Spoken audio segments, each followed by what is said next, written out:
Hello everyone and welcome to another video. Tom Pidcock has of course for a long time been seen as something extraordinary in terms of the world of cycling as a whole, not just in one singular discipline as well. And in the world of cyclocross, he's definitely something really special,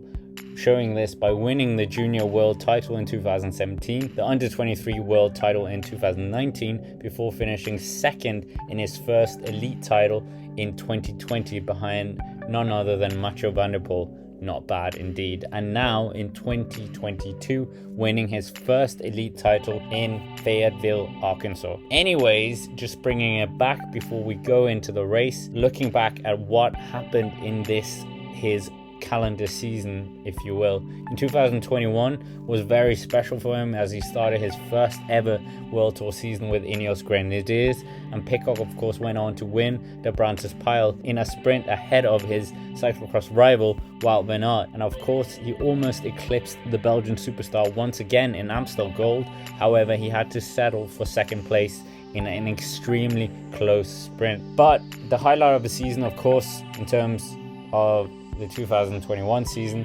was the incredible Olympic medal that he took in the cross-country mountain biking event, which was of course gold, and that elevated Tom Pidcock not only in fame but also as this multi-discipline status rider. Of course, for the cyclocross season he began a bit later on in December, and his first race was in Boom, where he unfortunately only finished 7th and then had to see his rival Wout van Aert take the win. A week later, however, Pidcock fought valiantly to get his first World Cup podium of the year at Val de Sol. The next World Cup round in Roppchen in the Netherlands, it looked like another podium for him, but he wasn't content with a third place, and he managed to catch the two lead riders of Eli Iserbyt and Michael van Toerhout in the closing stages of the final lap to take the victory, and thereby becoming the first British rider to win a World Cup event. And of course that wasn't the first time he was going to break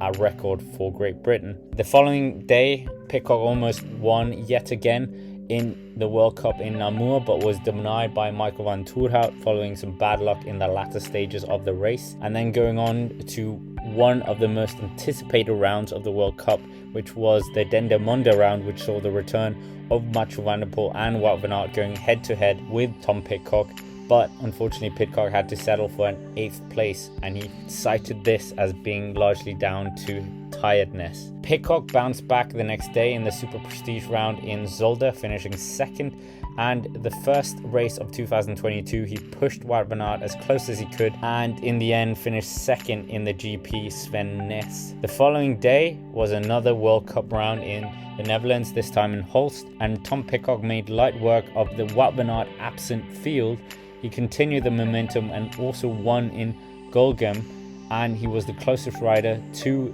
rival Wout van Aert in his home race in Hertals. In the final World Cup round, Pidcock ripped up the field once again in the early laps, and it looked like he was on to maintain his 100% winning record in the Dutch World Cup rounds. Nevertheless, he was caught by Eli Iserbyt, and they in turn were caught by Lars van der Haar and Michael van Toerhout, and in the end Tom Pidcock was pipped to the 2nd place on the finish in the sprint to Lars van der Haar. Then we come to the World Championships, where he was touted as the big favourite with the absence of both Wout van Aert and Mathieu Van der Poel, who were destined to not finish on the podium of the elites since 2014, and thus Tom Pidcock was thrusted into the favourites position, and he managed to manage his efforts against a very strong Belgian team who were looking to gang up on him before Tom Pidcock hit out on lap 4, and that was it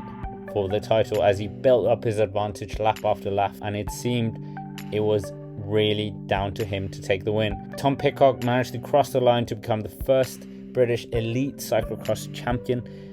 in the discipline of the sport since the inception of cyclocross back in 1950, where the first World Championships was in Paris when Jean Robic won, and of course Jean Robic was also the 1947 Tour de France winner. But what an extraordinary performance by Tom Pidcock, and we wish him all the well for the forthcoming season with Ineos Grenadiers. That's it for this video. If you've enjoyed it, please hit the like button, and if you want to see more things on this channel as well, make sure to subscribe to the channel. And of course, thank you very much for watching, and we will see you around.